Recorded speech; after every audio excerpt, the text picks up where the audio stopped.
예수님께서는 사마리아에서 자신이 이 그리스도이신 것을 사람들에게 계시하신 다음에 이제 원래 오려고 하셨던 갈릴리로 다시 오셨습니다.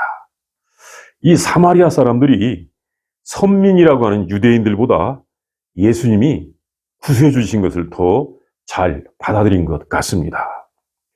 예수님께서는 이제 이 갈릴리에서 물로 포도주를 만드셨던 가나로 가셨습니다. 그곳에 이 가나에 가시자 왕의 한 신하가 예수님께로 왔습니다. 그것은 그의 아들이 심한 병에 걸려서 죽게 되었던 것입니다. 그 아들이 죽어가고 있었던 것입니다. 그 신하는 예수님께 이 자기의 아들이 있는 가버나움에 가셔서 자기 아들을 살려주시라고 간절히 부탁하였습니다. 예수님께서는 그 아들이 있는 가버나움에 가시지 않고도 그 아들을 고쳐주셨습니다. 우리가 이 말씀을 보겠습니다. 첫 번째는 예수님께서는 멀리서도 그 아이의 병을 고쳐주셨습니다. 예수님은 공간을 초월하는 능력이 있는 전능하신 분이십니다. 예수님께서 갈릴리 가나에 오셨을 때 왕의 신하가 예수님께 와서 간청을 하였습니다. 그것은 그의 아들이 병들어서 이제 거의 죽게 되었다는 것입니다. 사실 거의 죽게 된 것을 보고 온 것 같습니다. 그의 아들이 약 21마일, 34km 정도 돼요. 걸어서 하루 길인데 여기 떨어진 곳에서 그 가버나움에서 지금 병들어서 죽어가고 있었던 것입니다. 그래서 그 아버지가 예수님께로 와서 간청을 하는 것입니다. 내 아들을 좀 살려주세요. 내 아들이 지금 죽어가고 있습니다. 내 아들 좀 살려주세요.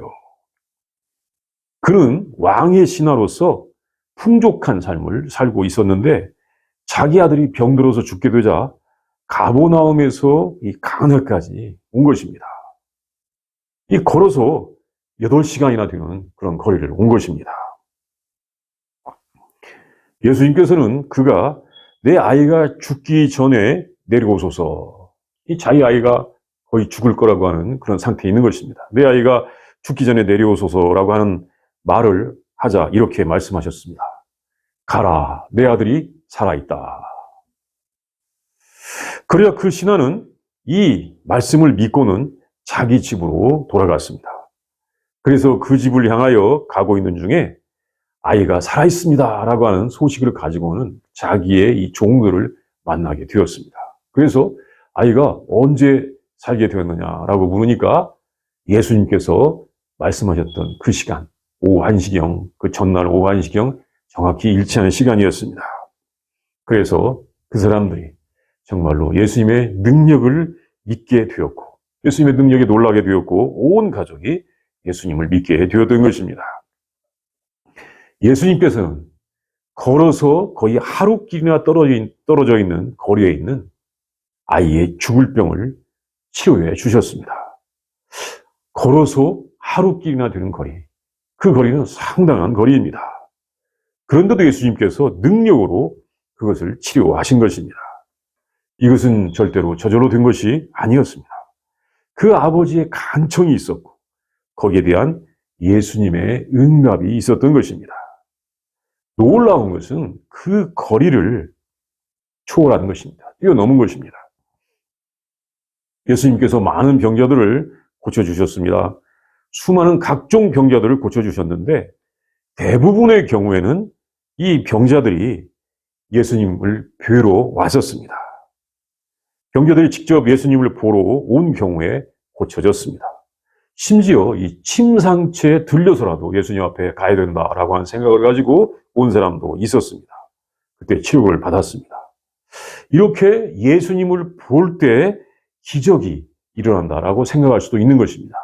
그래서 그런지 이 신하도 예수님을 거기 가버나움까지 모시고 가고자 했던 것입니다. 그런데 예수님께서는 그곳에 가시지 않고도 그 아들의 병을 고쳐주셨습니다. 이것이 더 놀라운 이적 아닙니까? 예수님 앞에 왔을 때 병이 낫는 것 정말 놀라운 이적입니다. 그런데 예수님이 가시지 않고도 하루길이나 되는 길 가시지 않고도 가라, 내 아들이 살아있다. 이 말씀에 그 아들의 병이 싹 나은 것입니다. 이거 더 놀라운 이적 아니겠습니까? 이것은 예수님의 능력은 이 공간을 초월하는 것을 보여줍니다. 예수님은 멀리서도 모든 것을 다 아십니다. 예수님은 멀리서도 그의 일을 하십니다. 예수님은 모든 질병을 치료하시는 전능하신 하나님이십니다. 예수님은 우리를 아픔과 고난과 죽음으로부터 멀리서도 우리를 다 고쳐주시는 구세주이신 것입니다. 둘째는 그 아버지의 간청을 볼 수 있습니다. 그는 예수님께 와서 간청을 하였습니다. 그는 예수님이 구세주시라는 것을 믿는 믿음을 가지고 있었습니다. 예수님께 간청을 한 그 사람은 왕의 신하입니다. 왕의 신하라는 것은 이 땅에서 상당한 권세와 또 이 재산과 또 지식도 가지고 있을 수 있습니다. 그는 현재 나름대로 부족하지 않은 삶, 풍족한 삶을 살고 있는 사람입니다. 아무에게나 고개를 숙이면서 뭔가 부탁할 사람은 아닙니다. 그런데 그가 먼 길을 마다하지 않고 예수님께로 왔습니다. 그리고 예수님께 간청을 하였습니다. 그의 아들이 중병에 걸려있기 때문에 그는 아들을 살리기 위하여 예수님께로 와서 그렇게 간절한 부탁을 하는 것입니다. 이렇게 간절한 부탁을 하는 것, 이것은 일종의 중보기도입니다. 자신의 아들을 위하여 예수님께 기도하는 것입니다. 구하는 것입니다. 자신의 아들을 사랑하기 때문에 이렇게 예수님께 탄원을 할 수가 있는 것입니다. 예수님께서는 다른 사람을 위한 그 탄원, 간청, 그 중보기도를 잘 들어주십니다. 자기가 직접 예수님께 기도하는 것, 그것보다도 다른 사람이 와서 이렇게 기도하는 것을 잘 들어주십니다. 그리고 그 신하는 예수님을 믿는 믿음을 가지고 있었습니다. 사실 당시에 갈릴리의 분위기는 사람들이 예수님을 존경하지 않는 분위기였습니다. 예수님께서도 그것을 아셨습니다. 그래서 제자들에게 그 말씀을 이미 해놓으신 상태였습니다. 선지자가 고향에서는 높임을 받지 못한다.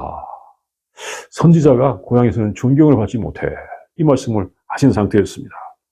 그 동네 사람들은 예수님을 높이 평가하지 않고 있었습니다.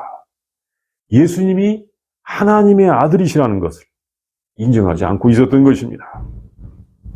그것은 예수님의 어렸을 때의 모습이라든지 그의 집안을 잘 안다는 것이었습니다. 우리가 그의 집안을 잘 안다. 내가 그의 어머니도 알고 있고 그의 형제나 자매들도 알고 있다. 그는 우리와 함께 자랐어. 무슨 그런 사람이 선지자야, 하나님의 아들이야, 이런 생각을 하고 있는 것입니다. 사람들은 예수님을 존경하지 않았고 예수님의 그 중요한 좋은 말씀을 듣고도 변화를 받지 못하고 있었던 것입니다. 예수님께서 그 당시에 유대인의 지도자들을 많이 책망하셨는데 그것은 그들이 예수님의 이 하시는 일을 보면서도 믿지 않았기 때문입니다. 그들이 믿지 않는 것은 자기들이 아는 예수님의 출신이, 그 예수님의 백그라운드, 이 출신이 별것이 없다는 것입니다. 예수님이 아무리 대단한 일을 많이 하셨어도, 뭐 소문에 의하면 대단한 일을 많이 하신 소문들이 있었을 텐데, 그런 일을 하셨어도 예수님이 다윗의 왕족이거나 귀족의 가문에서 오지 않았고 나사렛이라고 하는 시골에서 왔다는 것입니다. 이 요한복음이 이것을 우리에게 잘 전해주고 있어요. 그는 나사렛 출신인데 거기서 뭐 별 선한 것이 날 수가 있겠어? 이것입니다. 그들은 예수님의 이 육적인 조건을 많이 체크, 육적인 조건이 뭐야? 육적인 조건, 이것을 많이 중시하고 있었던 것입니다. 이것이 바로 육적인 것입니다. 육적인 조건, 이 외형적인 조건을 많이 체크하는 것, 이것이 육적인 것입니다. 육적인 것이 무엇이냐면 육적인 조건, 그 모양을 많이 중시하시는 것입니다. 어디 출신이냐? 재산이 얼마나 많았대? 그의 부모가 어떤 백그라운드를 가지고 있어? 그의 부모가 누구야? 어떤 모습이야? 이런 것을 중시하는 것이 육적인 것입니다. 육신의 일을 하는 사람들은 그런 사람들입니다. 그런 사람들이 육신의 일을 하는 사람들입니다. 그런데 이 왕의 신하는 달랐습니다. 비록 그에게 아들이 아프다고 하는 큰 위기가 닥쳤지만 그가 예수님께로 직접 찾아온 것입니다. 다른 사람을 보내서 품삯을 주면서 부탁하거나 또는 명령을 한 것이 아닙니다. 그가 예수님께로 와서 간청을 한 것은 그 사유에 어떻게 보면 신분의 격차, 이것도 뛰어넘었다고 할 수가 있습니다. 육신적으로 볼 때 그는 왕의 신하였고 예수님은 목수 집안 출신의 아들이었습니다. 이 신분의 격차를 뛰어넘었다고 할 수가 있는 것입니다. 왕의 신하가 예수님께 와서 간청을 하는 것은 참 겸손한 것입니다. 이 사회적 격차를 뛰어넘는 것입니다. 그의 겸손, 이 겸손이 사실은 영적인 것입니다. 그 사람 참 육적으로 겸손해. 그런 말은 없습니다. 겸손한 것은 영적인 것입니다. 이건 성령의 열매인 것입니다. 예수님을 하나님의 아들로서 인정하지 않으면 그렇게 찾아와서 간청할 수가 없는 것입니다. 그런 초라한 예수님이 하나님의 아들이신 것, 구세주신 것을 믿었는데 그게 참 초라한 예수님이 하나님의 아들이시고 구세주이시다. 이것을 믿었는데 이것이 영적인 것입니다. 이 육신적인 것과 영적인 것은 반대가 됩니다. 우리의 믿음은 영적인 것입니다. 우리의 믿음은 영적인 것을 추구합니다. 그래서 이 영적인 것을 말하면 무슨 영적인 것?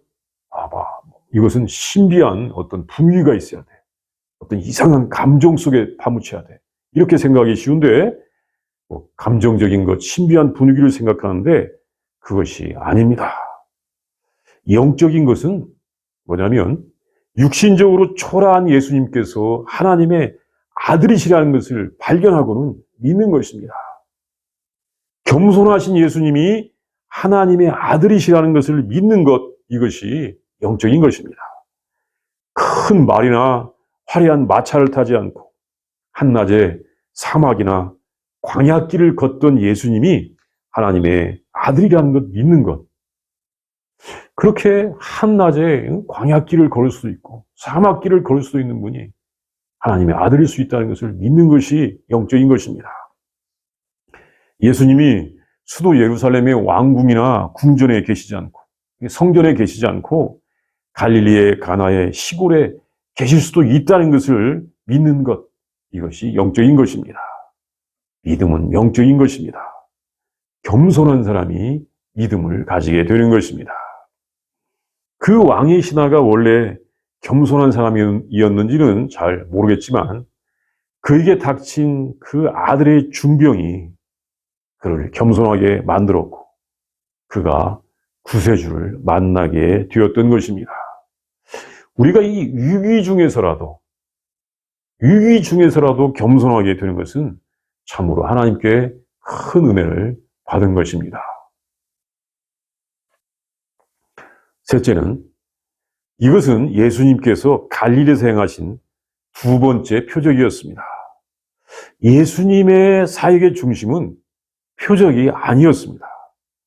표적보다도 더 중요한 것은 그 말씀을 믿는 것입니다. 예수님께서 이렇게 왕의 신하의 아들을 고치신 이 이적은 갈릴리로 오신 후에 행하신 두 번째 표적이라고 합니다. 두 번째 표적이라.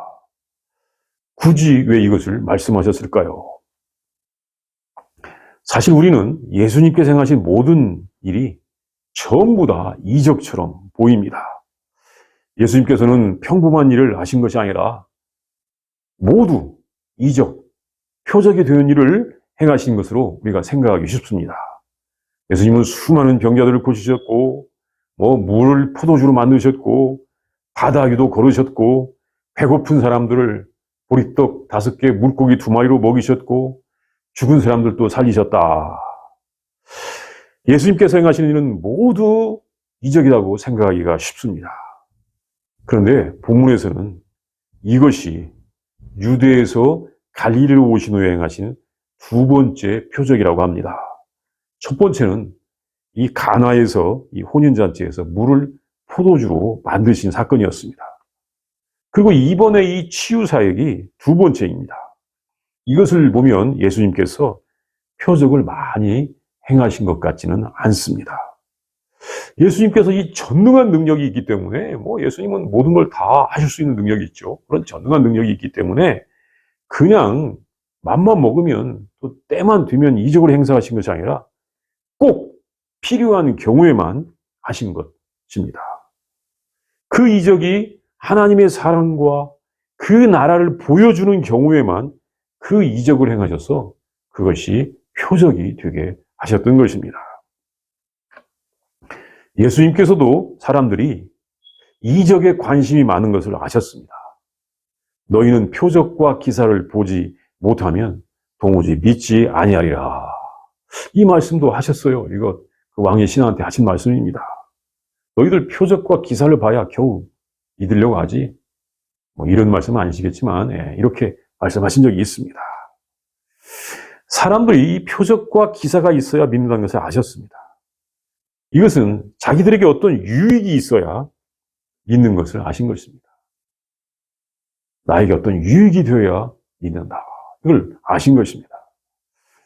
우리가 이 예수님을 믿으면서 먼저 관심을 가지는 것이 자신의 영광과 유익을 얻기 위한 이적을 행하는 것이 되기 쉽습니다. 이적을 행하는데 그 이적을 행해서 나에게 영광이 되고 나에게 유익이 되어야 된다. 그래서 그런 이적을 행하는 것이 우리의 믿음의 관심이 되기 쉽습니다.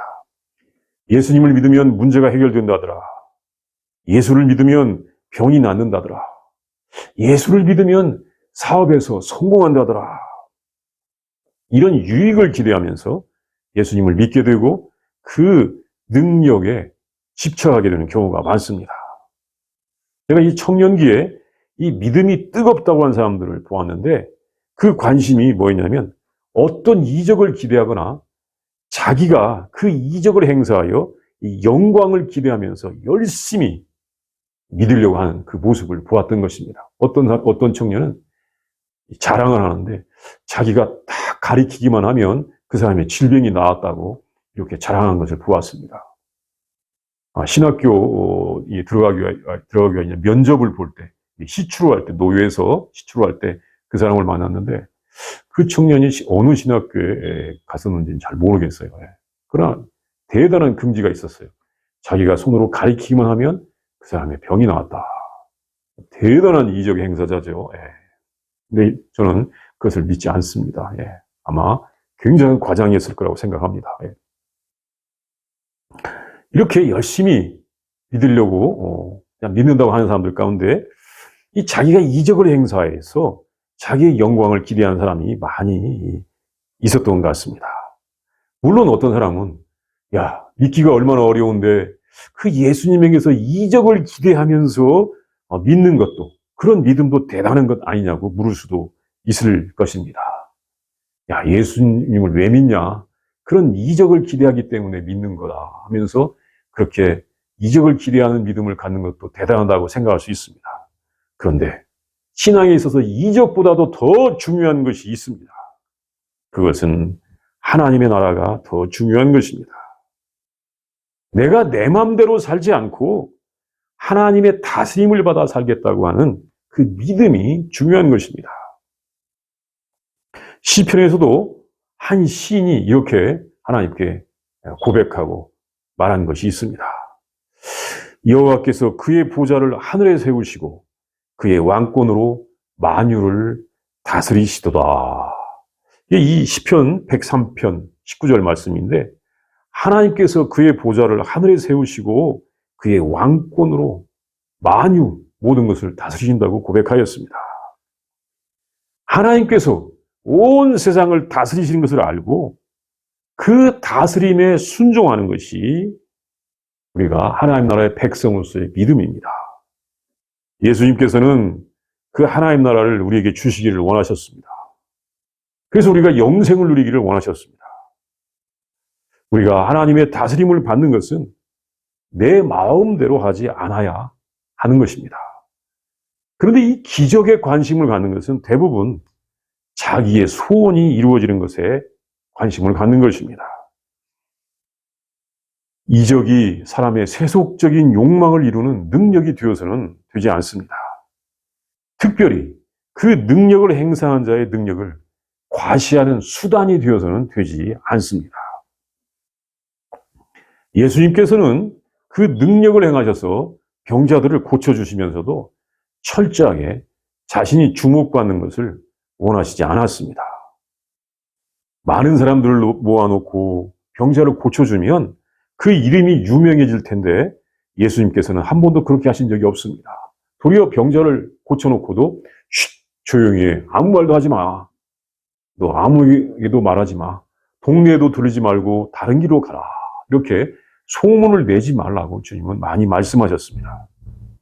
예수님은 자신의 이름을 내는 것을 위하여 병자를 고쳐주신 경우가 한 번도 없었습니다. 언제나 은밀하게 병자를 고쳐주셨습니다. 이번에 예수님께서 왕의 신하의 아들을 고쳐주신 것도 가시지도 않고 다만 말씀으로만 하셨습니다. 가라, 내 아들이 살아있다. 내가 가서 고쳐주리라. 자기를 절대 더럽히지 않았어요. 가라, 내 아들이 살아있다. 여기서 그냥 그 아들이 나은 것입니다. 이 말씀이 전부였습니다. 믿음이 있으면 예수님의 말씀이 이루어지기 때문입니다. 그리고 그 믿음이 있는 사람은 그것이 어떻게 이루어졌는지를 점검해 보고 그것이 하나님의 사랑이요, 능력이었다는 것을 믿게 되는 것입니다. 우리의 신앙의 역사에서 이적을 행하는 것을 자신의 영광의 수단으로 생각하는 사람들은 모두 헛된 명예의 올무에 빠졌습니다. 그것은 신앙의 부흥을 가져온 것이 아니라 신앙을 사업으로 변질시켰습니다. 그들은 이미 자기들의 영광을 다 받았기 때문에 하나님의 은혜를 받을 수 있을지 잘 모르겠습니다. 참된 믿음은 예수님의 말씀을 믿는 것입니다. 예수님께서 멀리서도 일하시기 때문에 가라고 말씀하시면 그대로 될 것을 믿고 가는 믿음인 것입니다. 그리고 그렇게 예수님을 믿는 사람이 영적인 사람인 것입니다. 그리고 그 사람이 진정한 하나님 나라의 백성이요, 성도가 되는 것입니다. 우리 이 시간 다 함께 이 말씀을 묵상을 해봅니다. 우리 기도합니다. 묵상합니다. 예수님께서 갈릴리 가나에 가셨을 때 이 가버나움으로부터 하룻길을 걸어서 왕의 신하가 와서 예수님께 간청을 합니다. 내 아들을 좀 살려주세요. 내 아들을 살려주세요. 내 아들이 지금 죽게 생겼습니다. 예수님께서 말씀하시죠. 가라, 내 아들이 살아있다. 그 말씀을 믿고 가다가 자기 아들이 살아났다고 하는 소식을 듣습니다.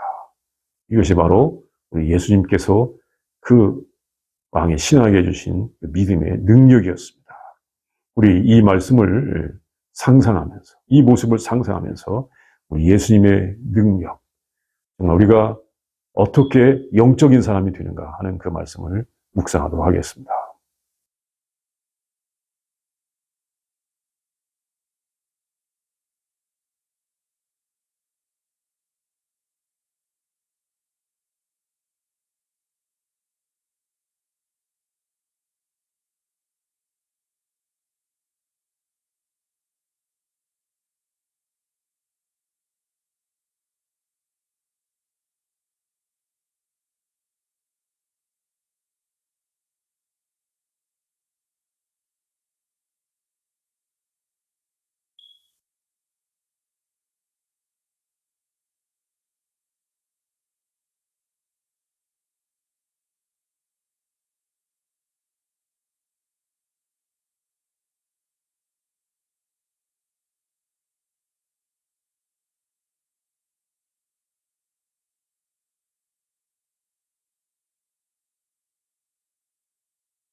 전능하신 하나님, 사랑과 은혜가 풍성하신 하나님, 우리를 구하신 하나님 참으로 감사합니다.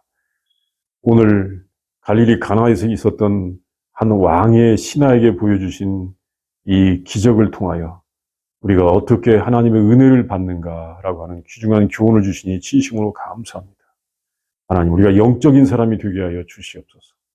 겸손한 자가 되어 우리 주님을 만나게 하여 주시옵시고, 우리 주님을 믿게 하여 주시옵시고, 주님의 말씀을 믿고 순종하여 하나님께서 우리에게 주시는 놀라운 구원의 은혜를 체험케 하여 주시옵소서.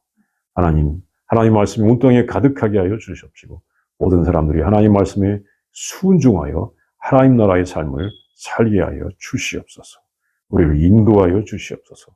예수님의 이름으로 기도합니다. 아멘.